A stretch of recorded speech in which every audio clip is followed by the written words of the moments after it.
মালদায় তৃণমূলের কোন্দলে পৌঁছলো অভিষেকের দরবার পর্যন্ত।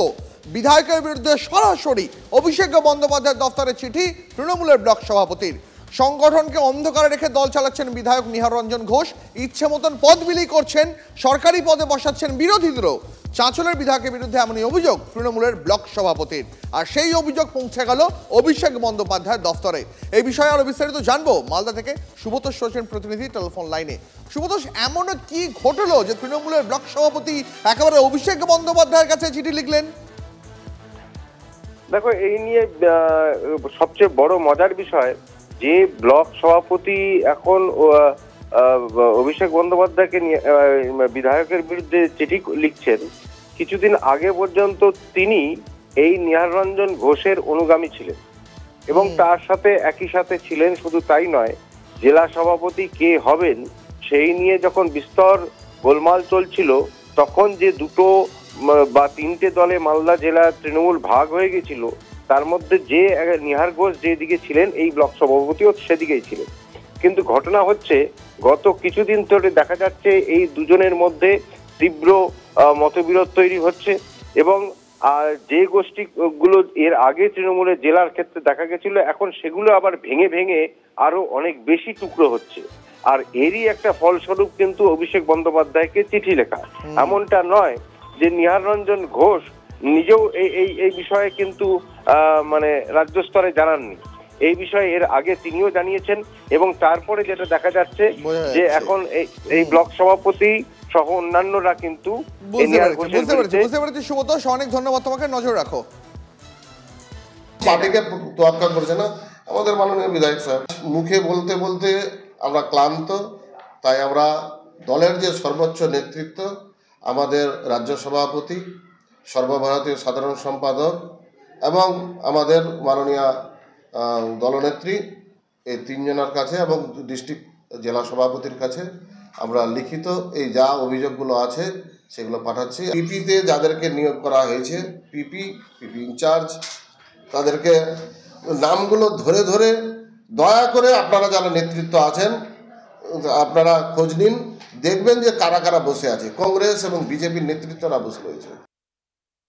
যিনি অভিযোগ করছেন তাকে কিন্তু ব্লক প্রেসিডেন্ট হিসাবে কিন্তু আমিই করেছিলাম।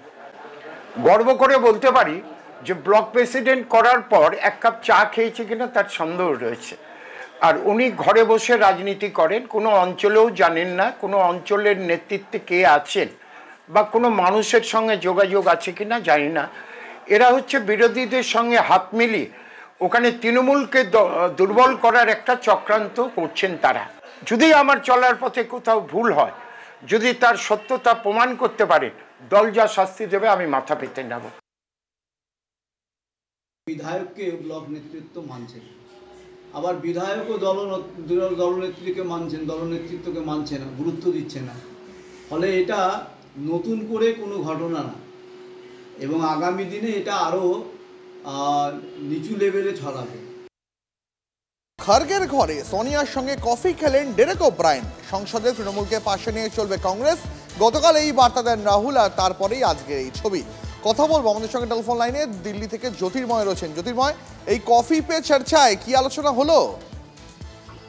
গতকাল সাকেত গোখেল তিনি হোম মিনিস্ট্রির উপরে বলতে উঠে তিনি সংসদে আমরা দেখি যে রাজ্যসভাতে কার্যত অমিত শাহের বিরুদ্ধে তিনি একের পর এক তোপ দাগতে শুরু করেন এবং তিনি যে ভাষা বা যে শব্দ ব্যবহার করেন তা নিয়ে রেড়ে করে ওঠেন। সেই সময় ট্রেজারি বেঞ্চের প্রত্যেক সদস্য, স্বয়ং জেপি নাড্ডা উঠে দাঁড়িয়ে তিনি প্রতিবাদ জানাতে থাকেন এবং আক্রমণাত্মক ভঙ্গিতে তার জবাব দিতে শুরু করেন সেই সময় অমিত শাহ।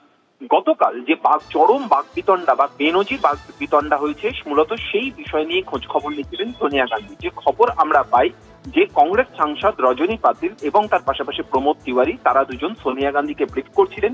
উপস্থিত ছিলেন কংগ্রেস সভাপতি মল্লিকার্জুন খাড়গে এবং সেই সময় ডেরেক ওব্রায়েনকেও ডাকা হয়। তিনি সোনিয়া গান্ধীর সঙ্গে কফি খান এবং এই বিষয় নিয়ে আলোচনা হয় বলেই আমরা সূত্র মারফত খবর পাচ্ছি।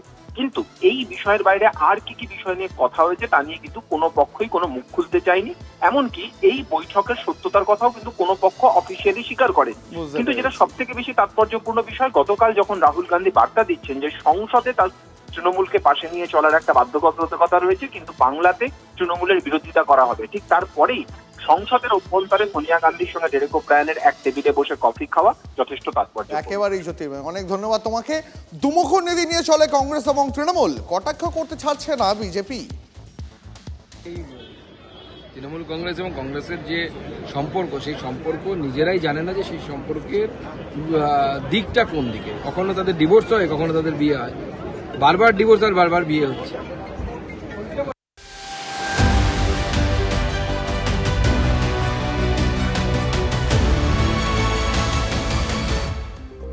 রাজ্যে প্রথম স্মার্ট ওপিডি চালু হচ্ছে নৈহাটিতে। নৈহাটি স্টেট জেনারেল হাসপাতালে স্মার্ট ওপিডির পাইলট প্রজেক্ট চালু, শিলান্যাস করলেন ব্যারাকপুরের সাংসদ পার্থ ভৌমিক।